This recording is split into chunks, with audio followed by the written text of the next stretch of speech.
The Summit is a symphony in 4 movements that was started in 2013. After a few false starts, I was able to reach a rough draft form in about 8 months. And this was after just a lot of struggle with it. You know, initially I had envisioned it as this great piece that would define my style and my sensibilities, and just that sort of pressure was too much. And I realized that it really wasn't the best way to go. And I actually, at one point, decided that I wasn't ready for a project of this size. After at least a few months, I was walking in Manhattan. I had this picture of a person starting a journey, which became the Summit. That came from the inspiration of a German mathematician, Georg Cantor, who studied infinity and mathematics and transfinite numbers, which are beyond infinity. And so this really intrigued me because since I was a child, I had a preoccupation, but also a fear of infinity that stemmed from my kind of panics about heaven and infinity. Like, what is this? I can't grasp it. I don't know the end of it. So I decided to just pour that fear into my work as a way to cope with it. The point is that through the journey up the mountain, you let things go. And the only way to move forward is to let that go.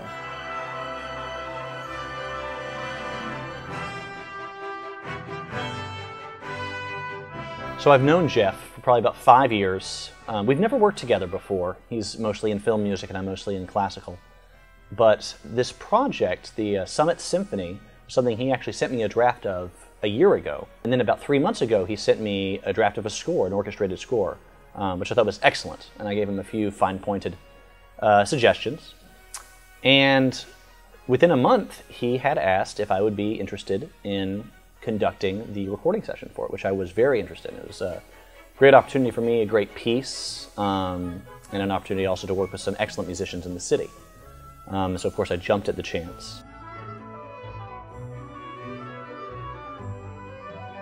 I found out about the Summit Symphony through actually Andre Soto, who was the original orchestrator on the project. Progressively, as things went on, my responsibilities kind of expanded. Andres got hired to do a pretty big concert gig in Costa Rica, which conflicted with the session a little bit.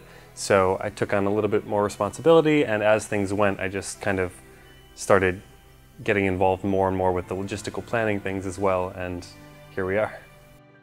When I first came on with the project, it was still in draft form, so it was getting changes, which, as a conductor, you know, part of what you're doing is you're studying something that's already been formed. So being part of that process where it was being recomposed, reorchestrated, even as I was on board, was really fascinating. I was drawn to the project because I like challenges, and it's a big, meaty project. There's a lot to it. There's a lot to the piece musically. It's a very narrative, very sort of storytelling piece, which you don't always get to work on those types of projects. And it's also not background music, which a lot of studio work that I do is arrangements or orchestrations for backing up singers, backing up instrumentalists, or background music for TV and film. And this is really absolute music with solos, with very exposed passage work that I thought would be really fun to make my mark on. If someone were to ask what it sounds like, I think the closest thing I could say would be film music, because I come from film composition. I primarily worked with my brother Eric, who is an independent film director. With this symphony, it's a little bit more in the tradition of classical music, using the primary instruments of the orchestra. So yeah, I'd have to say it's an adventurous piece. It has its moments of excitement and the fear and anticipation of the unknown. So if you're a fan of music that kind of takes you somewhere on a narrative journey, I think you would really like this piece. I think the Summit Symphony sits in a very interesting place in terms of the symphonic canon, because it's structured classically like a romantic symphony. It's the right length, it's the right sort of order of movements. However, it's got a very contemporary sensibility to it, very sort of film-inspired narrative that it makes a nice hybrid with the romantic qualities and also the very modern sound. This work is definitely part of the stream of music that you would call classical.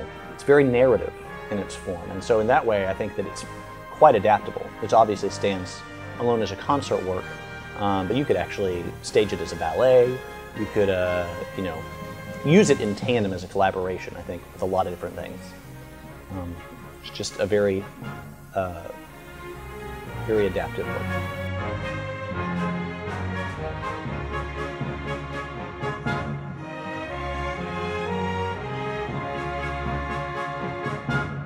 So, in listening to this work, I experienced a lot of emotions. There were a lot of moments, and not even just moments, but periods of time where very strong emotions are,